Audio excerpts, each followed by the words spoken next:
5월 10일 부활 제6주간 월요일입니다. 요한복음 15장 26절에서 16장 4절까지 말씀입니다.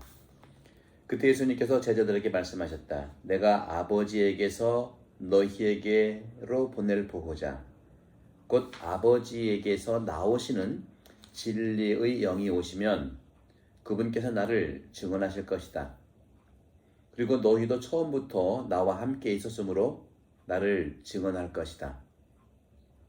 내가 너희에게 이 말을 한 이유는 너희가 떨어져 나가지 않게 하려는 것이다. 사람들이 너희를 회당에서 내쫓을 것이다. 게다가 너희를 죽이는 자마다 하느님께 봉사한다고 생각할 때가 온다. 그들은 아버지도 나도 알지 못하기 때문에 그러한 짓을 할 것이다. 내가 너희에게 이 말을 한 이유는 그들의 때가 오면 내가 너희에게 한 말을 기억하게 하려는 것이다. 주님의 말씀입니다. 그리스도님 찬미합니다. 네, 오늘은 성령을 보내주시는데 성령의 어떤 그 근본적인 그 개념과 목적이라고 할까요? 그렇죠? 진리의 영, 성령께서 예수님을 증언할 거라고 말씀하신 것처럼 우리도 박해 때가 되면 그리고 고통 중에 있을 때 그리고 사면초가에 있을 때 바로 성령께서 역시 보호자로서 우리를 이끌어 주시고 깨닫게 해주신다는 것이죠. 그러면서 박해 때 염두해서 하시는 말씀을 오늘 우리는 듣고 있는 것이죠. 이 세상을 살아가면서 세상의 부조리에 견디지 못하는 우리 사람들이 많죠. 특히 괴로워하는 아버지, 또 살림을 꾸려야 되는 어머니, 또 자녀들도 역시 그러한 어려움 속에서 이겨낼 수 있는 그런 보호막도 필요한 거고요. 그런 데서 주님께서는 진리의 영이 오시면 나를 증언하시고 또 너희도 처음부터 나와 함께 있었기 때문에 나를 증언할 것인데 결국 이 말을 하는 이유는 말씀드린 대로 너희가 떨어져 나가지 않게 하려는 것이다. 그러니까 예수님도 제자들이 평소에 따라다니면서 같이 생활했는데도 불구하고 결정적인 예수님의 순환과 죽음과 그때에는 예수님을 증언하지 못했잖아요. 예수님을 증언하기 위해서 또 거짓말도 하고요, 모른다고 하고 그랬지. 다 도망갔지 않습니까? 그런데 분명히 이 진리의 영이 오시면은 나를 증언하게 될 것이고 또 떨어져 나가지 않게, 그래서 결국에는 제자들은 돌아와서 그리스도를 선포하고 오늘날까지 우리 교회의 그런 사명을 살아가고 있지 않습니까? 사람들이 너희를 회당에서 쫓을 것이고 또 죽이는 사람들마다 바로 하느님께 봉사한다고 생각할 때가 온다. 정말 억울한 일이죠. 우리 교회 안에서도 서로의 박해가 얼마나 있었습니까? 아니, 우리 성당 안에서도 서로가 오해를 하잖아요. 자기가 이해 못하면 그게 오해가, 그게 미신이라고 생각하는 것 자체가 참 안타까운 거죠. 사제가 사제로서 살아가는 그런 삶도 또 자기가 이해하지 못하는 범위 내에서 안타까움이 일어나는 것도 있습니다. 그렇지만 저는 설명하고 또 설명하고 설명해 드릴 거예요.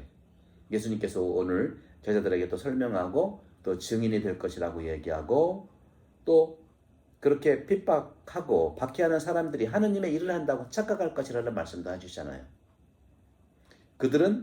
그런데 그들은 아버지도 또 예수 그리스도인 나도 알지 못하기 때문에 그러한 짓을 한다고, 그러한 짓이라고 해요. 그러한 짓을 할 것이다.